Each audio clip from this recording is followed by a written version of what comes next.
చాలామంది ఉప్పల్ మెట్రో స్టేషన్‌కి మంచి కనెక్టివిటీ ఉన్న ఇండిపెండెంట్ హౌసెస్ తక్కువ బడ్జెట్‌లో జీ+1 హౌసెస్ అడుగుతున్నారు గదండీ! ఇవాళ మీకోసం మంచి లొకేషన్‌లో ఉన్న హెచ్ఎండి అప్రూవ్డ్ వెంచర్‌లో ఉన్న ఇండిపెండెంట్ హౌస్ 114 స్క్వేర్ యార్డ్స్ 114 గజాలు జీ+1 హౌస్ తీసుకురావడం జరిగిందండి. మంచి డైమెన్షన్స్ ఉండడం వలన ఈ హౌస్ మనకు 114 గజాలైన 130 స్క్వేర్ యార్డ్స్‌లలో రావడం జరుగుతుందండి.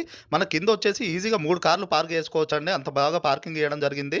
అలాగే సింగిల్ బెడ్‌రూమ్, హాల్ కిచెన్ రావడం జరుగుతుంది. మనకు బోర్ కూడా ఇయ్యడం జరిగింది సెపరేట్. పైన వచ్చేసి 2 బెడ్‌రూమ్స్ చాలా స్పేషియస్‌గా ఇచ్చారండి. మనకు 2 సైడ్ బాల్కనీ రావడం జరుగుతుంది. పైన కూడా మెట్ల పైన కూడా రేకులు ఇయ్యడం జరిగింది. ఈ హౌస్ మనకు హెచ్ఎండి అప్రూవ్డ్ వెంచర్ లో ఉంది కాబట్టి ఏ బ్యాంకుకి వెళ్ళినా 80% లోన్ వస్తుంది. అలాగే స్విగ్గీ, జొమాటో, క్యాబ్లు, ఆన్లైన్ సర్వీసులు కూడా అన్ని వస్తాయి. Under ground drainage, street light, పార్కులు అన్ని ఉంటాయి. బస్ స్టాప్ అయితే వాకబుల్ డిస్టెన్స్ లోనే ఉంటుంది. ఇంటి ముంగట వచ్చేసి 30 ఫీట్ రోడ్ వస్తుంది. ఈ హౌస్ మీకు నచ్చి పర్చేజ్ చేసుకోవాలనుకుంటే స్క్రీన్ పైన ఉన్న మా నంబర్స్ కాల్ చేయండి. అలాగే మా ఇన్స్టాగ్రామ్ తప్పకుండా ఫాలో అవ్వండి. ఎందుకంటే మేము అన్ని జెన్యూన్ వీడియోస్ పోస్ట్ చేస్తామండి. ఇది అడ్రస్ వచ్చేసి ఉప్పల్ మెట్రో నుంచి 11 కిలోమీటర్స్ ఉంటుంది. ఫిర్యాదు కూడా కమాన్ నుంచి 8 కిలోమీటర్లు ఉంటుంది. 69 lakhs నెగోషియబుల్ 69 లక్షలు